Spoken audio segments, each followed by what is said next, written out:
Yeah, another Pinocchio video, okay? You had to have known this was coming if you've been on my channel enough. And if you haven't, then please hit that subscribe button. Thank you very much for stopping by. Earlier this year, I had the pleasure of reviewing the masterpiece that is Pinocchio, A True Story. Great adventures await! And now I get to review Disney's 2022 version of Pinocchio, their live-action remake of the old classic movie. When did it come out again? 82 years ago! It feels like 82 years since I've seen this movie, so I really, I'm not gonna watch the old one and compare it to this one too much. I remember vague details and anything that Kingdom Hearts might have mentioned, but I'm trying to work with a Disney movie here and a Disney Plus movie here, so this is gonna be hard to get around the copyright, so please leave a like on this video. I don't know how I'm gonna do it. We'll see. Good luck, editor me. Now let's sail away into Disney's 2022 Pinocchio. So the movie starts off with Jiminy Cricket narrating. Cricket's the name. Jiminy Cricket, to be precise. And already I've got to say, just with Jiminy Cricket, ew? What is going on with this Jiminy Cricket thing? What is this? It's like he's a Power Rangers helmet. Go, go, Conscious Ranger! Mr. Cricket is voiced by Joseph Gordon-Levitt, and he does a fine job in it. It's just the CGI that I'm ragging on. You do a fine job, Mr. Levitt. Please don't send your people after me. You have to watch out those people that use 3 names. They're all dangerous. I'm already annoyed off the bat, though, with the dialogue, because he kind of has this fourth wall break where Jiminy Cricket is narrating and Jiminy Cricket is on the screen and he like talks to himself and he's like, oh, well, who's narrating this thing? Because I'm the narrator telling this story. But come to think of it, Jiminy Cricket doesn't narrate again until the very end. So I think they just wrote this in for this beginning gag thinking that that was gonna kill. Great opener, I'm laughing. Once narrator Cricket shuts up, Jiminy finds Geppetto's workshop and he goes in. That's when we see that this Jiminy Cricket is kind of a daredevil badass. He just really casually does some parkour while also being on fire, which is just like sick. Hey look, a Lion King reference. Geppetto made all these clocks, so I guess Geppetto either invented the Lion King or the Lion King predates when this movie takes place. By the way, this timeline of this movie is just, you're gonna love it. Just wait. After Jiminy's done doing his parkour though, he listens to Geppetto sing a song very casually as he makes his puppet. What is the song about? The memories of his dead son that he is currently making this puppet in the image of. I'm not kidding you. That's how this movie starts. When he was here. 5 minutes and 25 seconds in, Pinocchio is based off Geppetto's dead son. Was this in the original? I didn't rewatch it, but I cannot remember that. This would have been on more Watch Mojo lists by now if that was a thing. Oh, but it gets better. We get a really quick, super funny physical gag where Jiminy Cricket touches this wooden statue's rear end. Disney comedy writers, folks. This is who we pulled out for our second animated film of all time. These writers. And then it sounds like Signor Pirelli from Sweeney Todd comes by to try to buy one of Geppetto's clocks. Sell me the Coco clock. He doesn't want to sell it and the guy just goes away. It feels like a nothing burger of a scene. I guess the scene was just there to have Geppetto inform the audience that his wife is also dead, since that was who he made all the clocks for, which is why he doesn't sell them. I made them for my beloved Costanza, and she loved every one of them. So he became a hoarder after his wife died. No. Geppetto in this film is played by Tom Hanks, and he does an okay job. I mean, it's hard for Tom Hanks to do a bad job. It just does not feel like he's putting in any effort above just him existing there. So as I watch this movie, I just like to imagine Italian Woody. That's what I call a spaghetti western. It was then that Tom Hanks literally says the line of dialogue, "No more of these sad thoughts," because I mean, I was getting very depressed by this film. No more of these sad thoughts, huh? And I paused to see how long it's been. 8 minutes and 15 seconds into this film. It's like, okay, can we have a joke or something else that's, oh wait, I guess we had the butt grab. I guess I don't know what I expect from Tom Hanks though, since these scenes are just him acting with himself and nothing else really there. Pinocchio's not alive yet. He's got Cleo the fish over in the fishbowl, and he's got Figaro the cat, but the cat just meows. The cat and the fish really do nothing throughout this whole film. They serve no purpose to the plot. They're just there to throw faces and react when they're actually in a scene. Oh no, wait, we get a really fun scene with the cat where Geppetto turns on some horrifying music and then has Pinocchio chase after the cat, and the cat is just scared the whole time. Geppetto's just amused that his cat is being like emotionally abused. Stop it, dude, please. Can we call ye old PETA or something? After the new theme to my nightmares finally ends, Geppetto's clocks all go off at the same time. And not only did he apparently invent Lion King, he also invented Donald Duck, Roger Rabbit, Sleeping Beauty, and of course Woody. I mean, he is Italian, Woody. I get wanting to put in like an homage to your old films, but all of those at once just felt so, we get it. Please, okay. You have other things, we know. There's this little word called, subtlety. The clock's going off mean that it's time for bed, so Geppetto goes night-night. And this is really where I start worrying about the old man and think he needs to be put in a home. He sees a really bright star out the window and just starts going, oh, look, it's a wishing star. It's a wishing... Look. It's the wishing star. He just looks up at the star and declares that it's the wishing star and that he needs to make a wish. Like, okay, has that worked for you before? Is that a thing? Just a bright star is the wishing star? Tom Hanks just really eats up the scenery in this moment as he's pondering his wish. And that's also when I realized that Tom Hanks just thinks being Italian is moving your fingers a lot. It's like, that's like 68% of being Italian to him. Wish. Just tone these puppies down, okay? You look like a middle schooler who's drumming on their desk all the time. Another clock goes off for a moment, and it shows someone holding a bottle with XXX on it, which you guys know that means booze, right?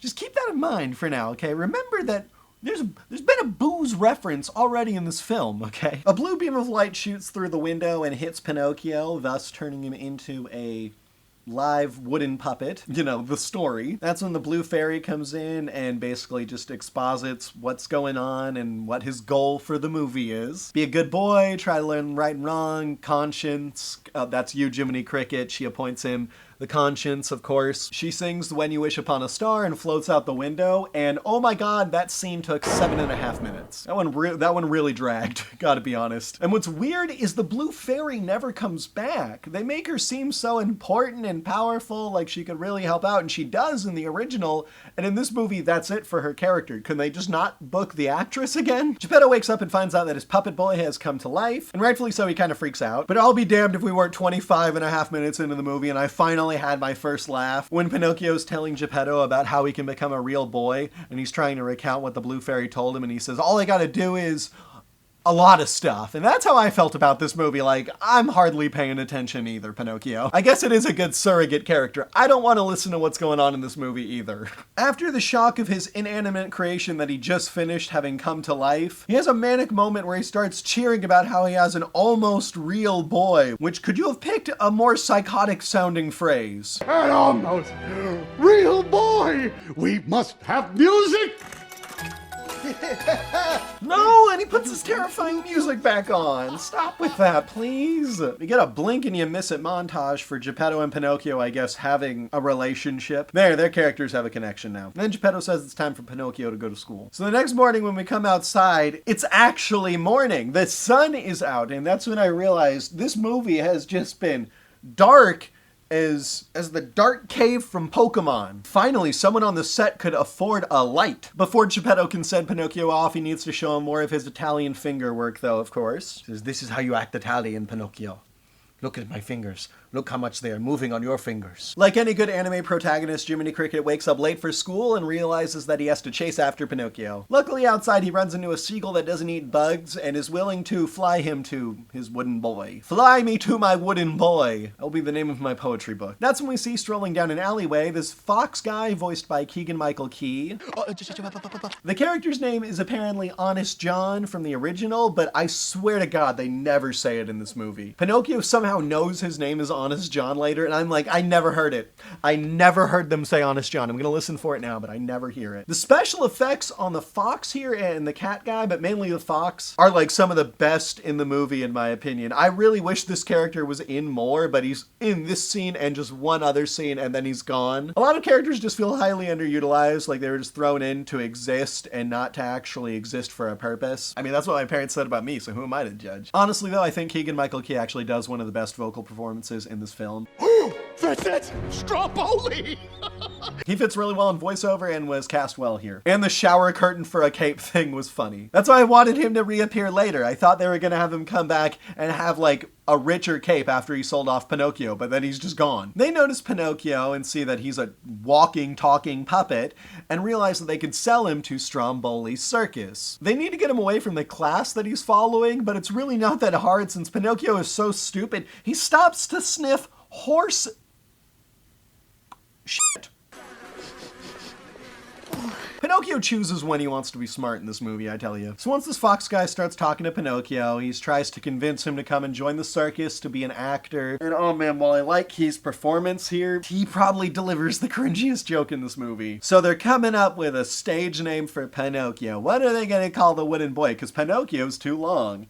And they come up with a couple things and then he says, oh, I know, Chris Pine. Chris Pine! Oh no, that'll never work. I think everyone that worked on the original Pinocchio is just rolling in their grave. I mean, assuming they're dead. If they're not dead yet, then, I mean, put them in a grave and make them roll over, I guess. They gotta all be dead. It was 82 years ago. Jiminy Cricket finally makes it up to Pinocchio and convinces him that what he's doing is not a good idea. And then when this mute cat sidekick, he doesn't say anything, sees Jiminy Cricket, he pulls out this giant cartoony mallet and knocks out the fox and then knocks out himself. So Jiminy Cricket and Pinocchio are free to leave. But before they leave, let's talk about one thing. I just noticed this while freezing the film right now.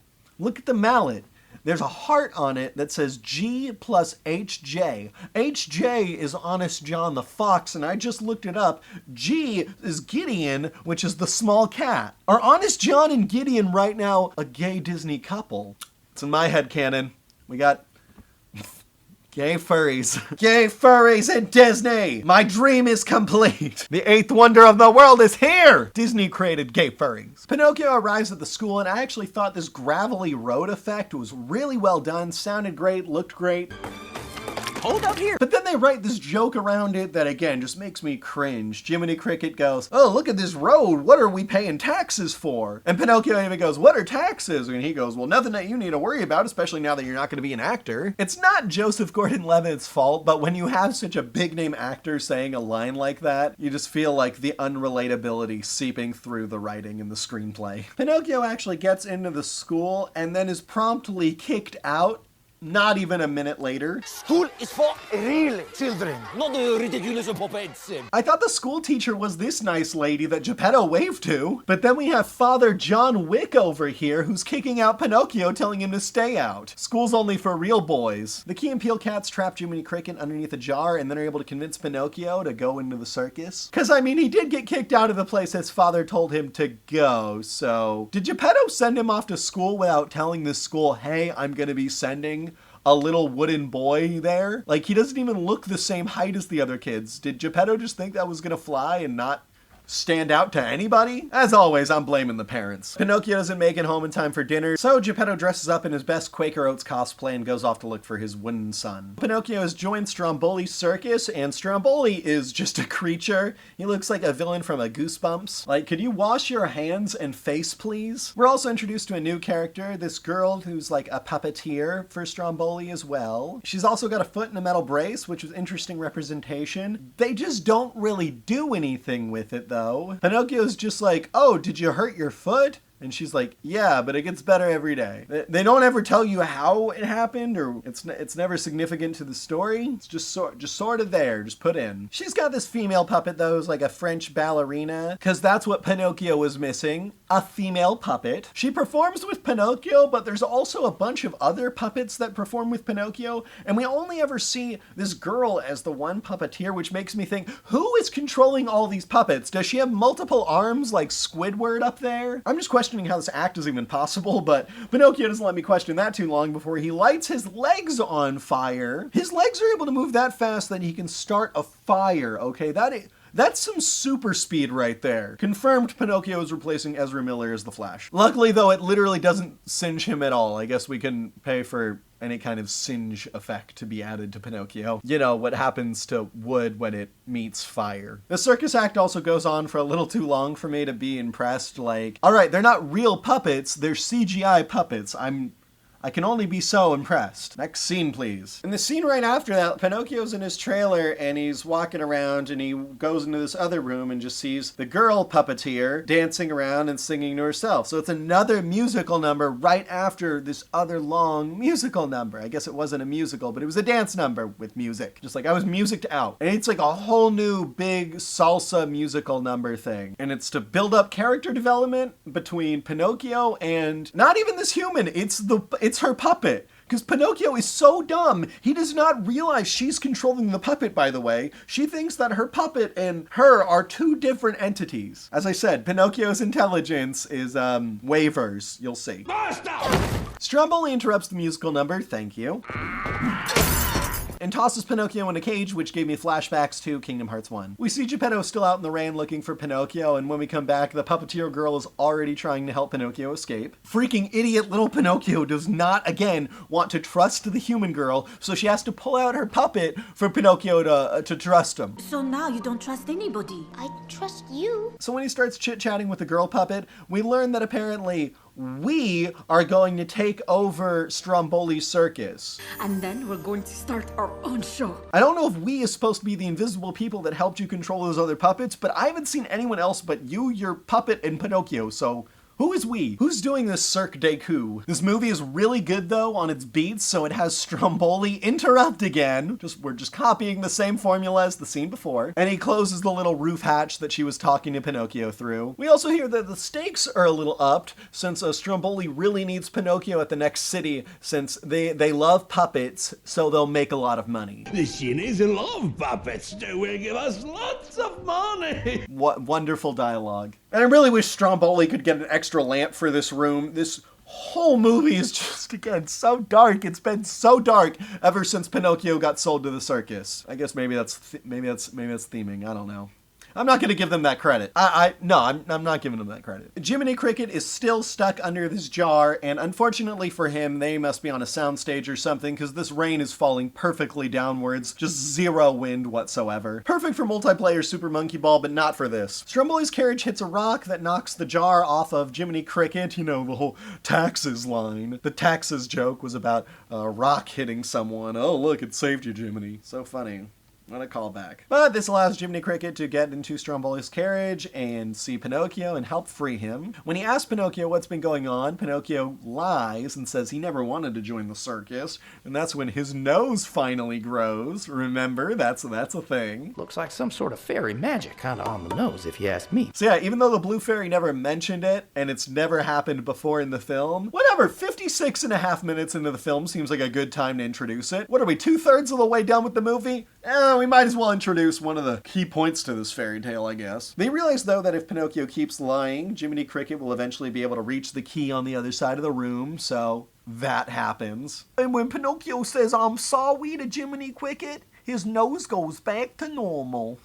I like that it went from baby voice to bad New Yorker. So Pinocchio gets out of his cage and is running down an alleyway, assumingly away from the circus, and talking to Jiminy Cricket. He tells him about the wooden puppet girl that helped him out, and Jiminy Cricket says, it's such odd wording for the dialogue. Jiminy Cricket says, "Oh, a puppet friend, so you mean like a peer?" And Pinocchio says, "Oh, so peers are friends?" And Jiminy's response to that is, "Not all the time, Pinocchio. When peers can get in a group, they can pressure you." When peers get in a group, they like to pressure. What? Peer pressure? No! What are we talking about? What kind of ham-fisted dialogue was that? But oh wait, you thought that was a ham fist? Here comes the ham gauntlet. Right after Jiminy says that line, Pinocchio gets swept up by this horse carriage that's crashing by in a net. He gets picked up by another young boy, by the way, which doesn't really make sense, because this young boy isn't working for this coachman guy. Don't know why he's helping him pick boys up, but okay. Pinocchio gets picked up onto this carriage that's being taken to Pleasure Island, which is a place in the original movie. It's where all the kids go to misbehave. They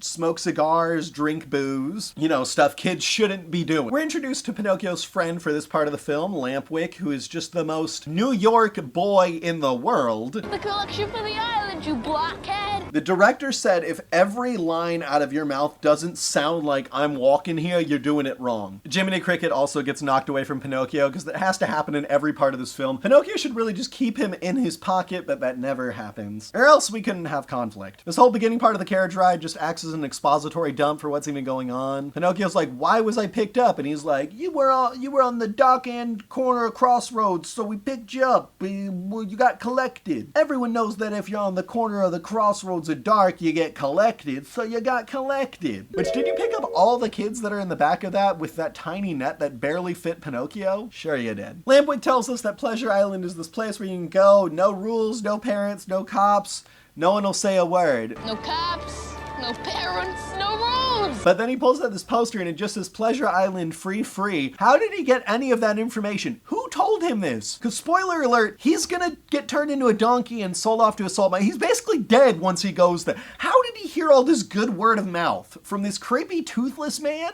He won't be a puppet anymore, that's for sure. Like, could they have painted a more suspicious character to be the coachman? He does a fine job at it, I guess, but dude, you don't make yourself look non-suspicious. Pinocchio's wizened up a little bit here, though, because he got thrown in a cage by Stromboli, so he's actually suspicious of this guy. And the coachman just stops the cart altogether to have this musical number to convince Pinocchio to come along. And oh boy, the first line of this song...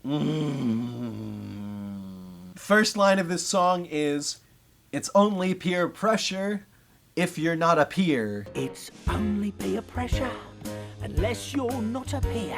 That sounds like something a dad wrote for a local church theater. Come on. They at one point rhyme more 3 times in a row.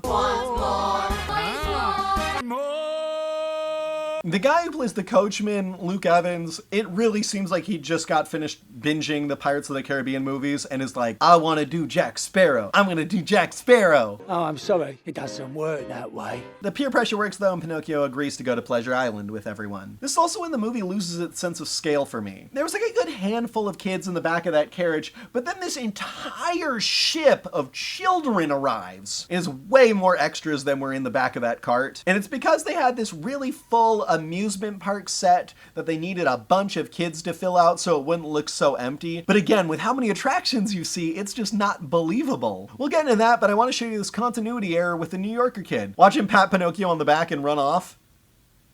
And in the next shot, here he is coming to join Pinocchio in the boat that was right there. Hey.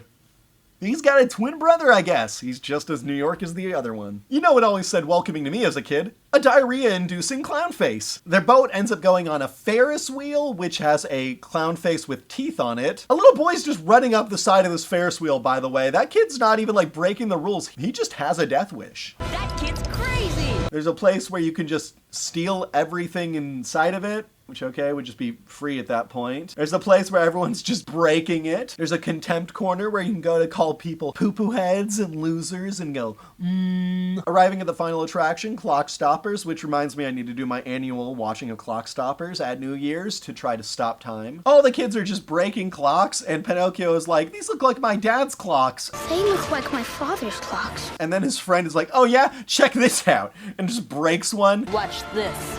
And Pinocchio literally is like, oh my clock. As Pinocchio starts to rethink the whole Pleasure Island thing, evil coachman comes back to deliver him some root beer and sing some more, of course. Play, play, time to play! And this movie just can't decide whether or not it wants to be a musical or not. All the kids are just messing around in the back there, and then just randomly, they all start doing a choreographed little number to his last singing bit. No kids follow the rules here, but we do follow dance choreography. We have standards. It's like the middle of the night and Geppetto is still just stumbling around. He's now on the beach. To further convince me he has dementia, the seagull comes by and delivers him a little Pleasure Island flyer to try to tell him that clue, and he actually listens to it. What does this mean? Is this where Pinocchio is? He says, is this where Pinocchio is? Oh no, this is a catastrophe! The bird can't talk to Geppetto, he's just listening to it. It's squawking at him, like a bird, like a normal bird, it's squawking at him. This man is certifiably cuckoo for Cocoa Puffs now. I don't know when he freaks out when he discovers that Pinocchio's gone to Pleasure Island. It says Pleasure Island. It sounds like a good thing. I thought they were going to throw in a line about Geppetto's old son having gone to Pleasure Island or something, but nope, they didn't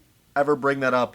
Geppetto just doesn't trust the Pleasure Island. We see Jiminy Cricket has swam all the way to Pleasure Island, which, by golly, I'm not sure how a cricket made that voyage in one night. Pleasure Island must literally be like 20 feet away from the shore then. But he arrives just in time to find out that there are freaky shadowy figures taking donkeys away. Pinocchio and Lampwick are now playing pool in this room because our set budget ran out. Jiminy Cricket enters and calls out Pinocchio's name only to be hit in a gutter by Lampwick. Again, perfect timing for Jiminy to see more shadowy figures stealing donkeys. What are just these smoky creatures? What is that? Who's doing that? Is the coachman a wizard? He kind of looks like he belongs at Hogwarts, to be fair. As one more donkey falls down, the shadowy creature grabs it and like rips off whatever clothing it has, and it's tossed over to Jiminy Cricket, and it's just a firework. Was there a kid who was wearing like a firework around their neck? I know we need this for the plot reason if Jiminy Cricket's about to ride on this firework, but there could have been a better way to do that. Oh yeah, and remember how I said Pleasure Island was a place where the kids would drink booze and smoke cigars? Well, they don't do anything like that here. They just drink root beer, is what they're drinking. Root beer, by the way. Because I guess you're a bad kid with no rules if you drink soda pop. Again, why was the cuckoo clock able to have a booze bottle, but these kids can't drink beer? Is it because no one was consuming alcohol before? Lame. What's also lame is the fact that Lampwick keeps doing this thing with his root beer where he blows the foam off the top of it, and man, the special effects just give me Shark Boy and Lava Girl vibes every time he does that. Waiting for them to tell me to put on my 3D glasses. After that, Pinocchio, though, is telling Lampwick that he doesn't think it's fair that he called out his name to psych him out when he was about to take his shot. And Lampwick's like, that was fair. Psyching out for opponent is a great strategy. Lampwick, you didn't call out his name. That was a bug that was on the ground. Why aren't you saying, oh my god, no, there was a talking bug? He's just like, I'm taking credit for it. It was a good move. Pinocchio says that he thinks that Lampwick cheated, and Lampy responds by saying,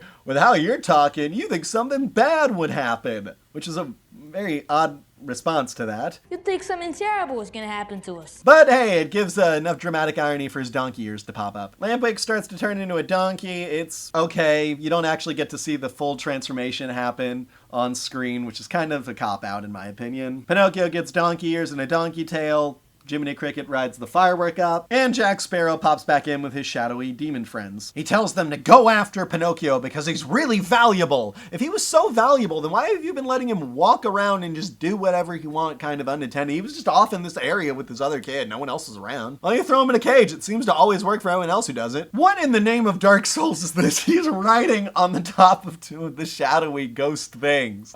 They're just his pets? I want to know the lore for this man. He deserves to be in the MCU. Let's get him in there. Come on. He drives Pinocchio to the edge of a cliff, and Pinocchio takes the dive into the ocean because he's immortal. Again, more superpowers. And remember that super speed? He's able to turn it into super swimming ability too. Swim faster than any engine. But hey, he makes it back to Geppetto's and the sun is actually out again. Thank God it's bright. But Geppetto's not there and all his clocks are gone. We're told by the Seagull that he has left to Pleasure Island after selling all his clocks in order to buy a boat. Oh, but she also has to add, those clocks were his life's work. They meant everything. We know this already. They already told us. You don't have to keep hammering in the emotional information like it's gonna make an impact if as long as we remember. You mean more to him than his beloved clocks? So Pinocchio runs off to the ocean, and once he gets there, he realizes he doesn't have a boat. But then Jiminy realizes that Stromboli's carriage is pulling up. Oh no. So Pinocchio hides underneath this pier. Jiminy sees the seagull that they just talked to in the scene right before, just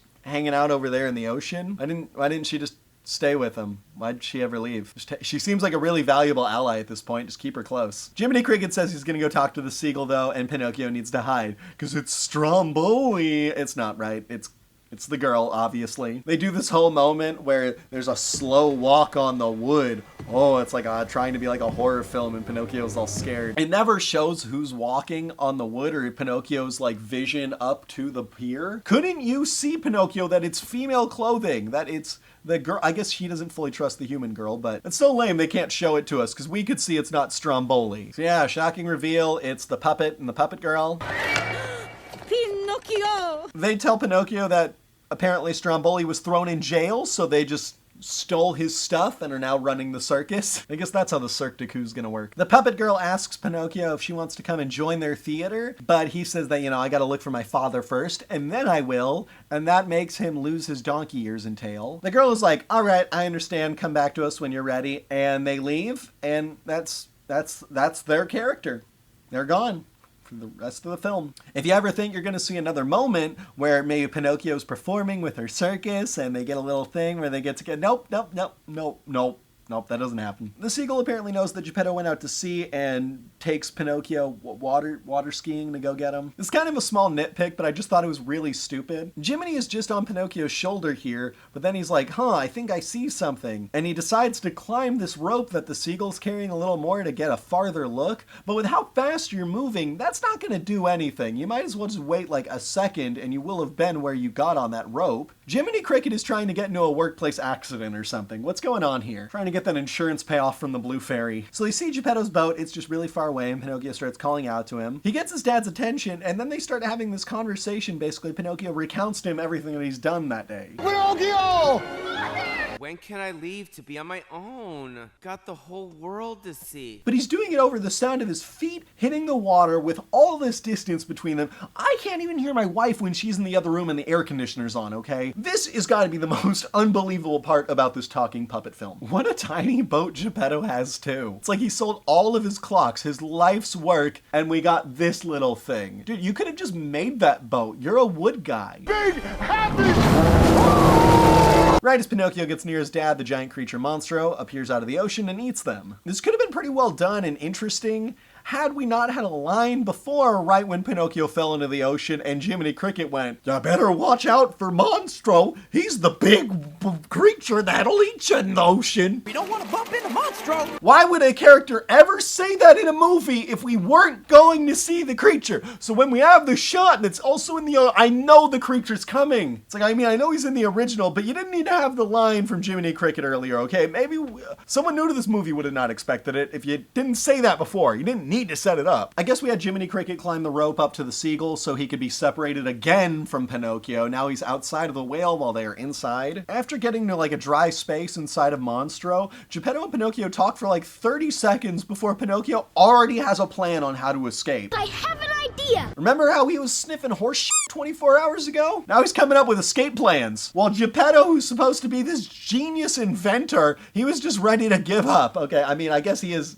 like hours away from death. They light a fire inside of the whale, which makes him need to open his mouth to breathe. That's giving them the opportunity to sail out of there. Once he opens his mouth again, though, Jiminy Cricket actually gets sucked in, and we have this small artificial drama moment where Pinocchio has to help him back onto the boat. A lot of unnecessary moments are given to Jiminy Cricket, in my opinion, and I think I figured out why. I'm calling it now. They're going to be doing a solo Jiminy or Cricket movie that will star Joseph Gordon-Levitt and probably include some of the characters that have been included in this movie, such as the Blue Fairy. I think that's why a lot of characters and elements felt highly underutilized, and that's why some things have been set up that weren't really explored at all. I'm calling it. We're getting the solo Jiminy movie. Rustle my Jiminy's. Back from my bad Disney movie conspiracy theories, Pinocchio has to pull out his super strength swimming abilities again in order to save him and Geppetto. He's combining his super speed with his super strength in order to push his dad super fast across the water. If Pinocchio's added to Smash, he's gonna be S tier. Monstro crashes into them as they make it to the shore though, and Geppetto seems to be like the only one affected. Pinocchio's fine. Even the cat and the goldfish are fine. The old man, he doesn't even have like a bruise or any bleeding on him. He's just kind of worn out. Now, what trope are we going to use to bring Geppetto back to life? A, cry on him. B, sing a song to him. Or C, all of the above. Ah, that's right, it's always C. Back from his mortal coil, unfortunately, Geppetto thanks Pinocchio for saving his life. Pinocchio feels bad because he still isn't a real boy, he's just an almost real boy. And that's when Geppetto says that, no, Pinocchio, you're better than a real boy. You are my real boy. You're what I've been wanting the whole time. It's like, yeah, you're a superhero. You can do like anything. Oh my God. So the old geezer and Pinocchio walk home, and Pinocchio is still not turned into a real boy. See, I said narrator Jiminy was going to come back. He comes back at the very end, and almost like how a true story does, it kind of spits on the original by going, Some stories say that he turned into a real boy, and some say that he was always a real boy. Like he didn't turn human. Even though it does show us like one shot of him sort of turning human, we get to see like one little pudgy boy leg. We didn't want to pay a little boy actor to play Pinocchio, because then we would have casted for the next film already. Which I'm gonna be shocked if they make another one of these, because this one was a stinker. Pinocchio got to learn about stinkers today, and I guess so did I. This was Disney's 2022 Pinocchio. Let me know if you saw it in the comments. Let me know what you thought. If I'm being honest, I liked A True Story more. It was more entertaining. I definitely laughed more at that film than I did at this one. I think if I had to rank them, I would put Pinocchio: A True Story above Disney's 2022 Pinocchio. I got 2 more Pinocchio movies coming out this year that I'll be checking out, so subscribe if you're having fun. If you're a puppet movie person, you're probably not. That's probably not a thing. Subscribe anyway. Leave a like on this video, and thanks for watching. Peace. Life's so short, don't you understand?